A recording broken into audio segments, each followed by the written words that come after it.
नमस्कार दोस्तों, आज मैं भगवत गीता का चैप्टर 2 सांख्य योग स्टार्ट करने जा रहा हूँ, जिसमें 61 to 70 तक के श्लोकों को एक्सप्लेन किया जाएगा। तो चलिए स्टार्ट करते हैं। कृष्ण अर्जुन से कहते हैं, हे अर्जुन, साधक को चाहिए कि वह उन संपूर्ण इंद्रियों को वश में करके समाहित चित्त हुआ मेरे परायण होकर ध्यान में बैठे, क्योंकि जिस पुरुष की इंद्रियां वश में होती हैं उसी की बुद्धि स्थिर हो जाती है।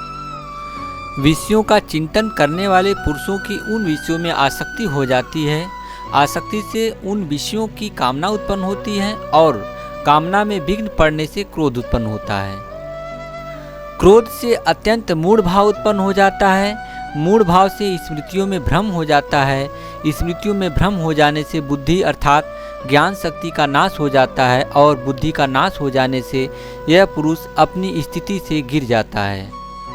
परंतु अपने अधीन किए हुए अंतःकरण वाला साधक अपने वश में की हुई राग द्वेष से रहित इंद्रियों द्वारा विषयों में विचरण करता हुआ अंतःकरण की प्रसन्नता को प्राप्त होता है। अंतःकरण की प्रसन्नता होने पर इसके संपूर्ण दुखों का अभाव हो जाता है और उस प्रसन्न चित्त वाले कर्मयोगी की बुद्धि शीघ्र ही सब ओर से हटकर एक परमात्मा में ही भली भांत स्थिर हो जाती है।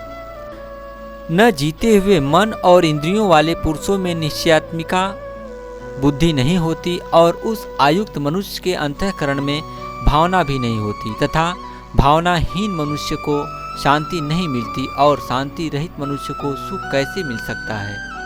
क्योंकि जैसे जल में चलने वाली नाव को वायु हर लेती है, वैसे ही विषयों में विचरती हुई इंद्रियों में से मन जिस इंद्रिय के साथ रहता है वह एक ही इंद्रिय इस अयुक्त पुरुष की बुद्धि को हर लेती है। इसलिए हे महाबाहो, जिस पुरुष की इंद्रियां इंद्रियों के विषयों से सब प्रकार निग्रह की हुई हैं, उसी की बुद्धि स्थिर है।